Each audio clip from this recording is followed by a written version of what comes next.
Bonjour à tous.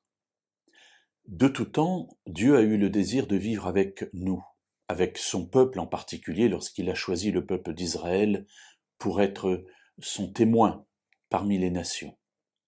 Et cette volonté de vivre avec l'homme, bien entendu, se voit déjà en Éden, lorsque Dieu va à la rencontre de l'homme, et tout au long de l'histoire de l'humanité, cela va se voir, et tout spécialement, comme je le disais, au travers du peuple d'Israël. Dieu va donner des ordres pour que l'on construise un temple portatif qui va accompagner le peuple d'Israël depuis sa sortie d'Égypte jusqu'à son installation en terre de Canaan. Puis en terre de Canaan, Dieu va permettre à Salomon de construire un temple à Jérusalem. Ainsi, Dieu habite au milieu de son peuple. Et cela va se poursuivre jusqu'à la manifestation ultime de cette présence de Dieu parmi son peuple, lorsque Jésus va venir, c'est-à-dire lorsque Dieu lui-même va s'incarner, va entrer en quelque sorte dans un corps humain pour vivre, non pas simplement au milieu de nous, mais pour vivre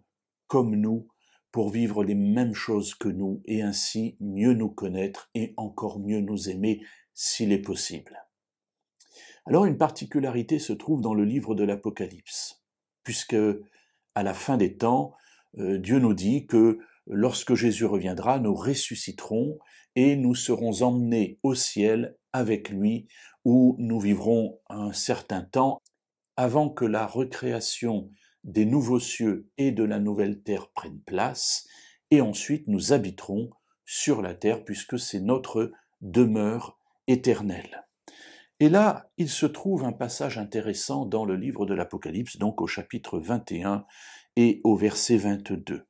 C'est que dans cette nouvelle terre, sur cette nouvelle terre, il y a une nouvelle Jérusalem. Et dans cette nouvelle Jérusalem, l'apôtre Jean dit « Je n'y vis pas de temple ».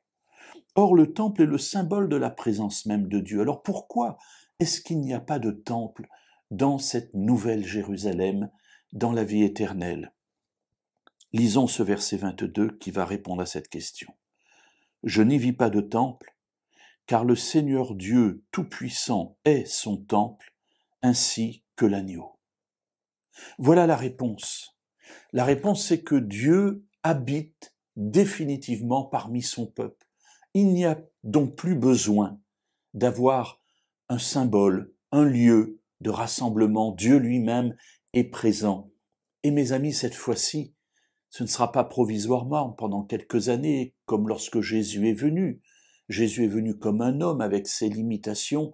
Dans la vie éternelle, Dieu sera présent parmi nous, éternellement, comme le Dieu Tout-Puissant, et Jésus également. Alors, mes amis, même si j'ai du mal à imaginer ce que cela peut être, eh bien, j'ai hâte de vivre ce temps-là.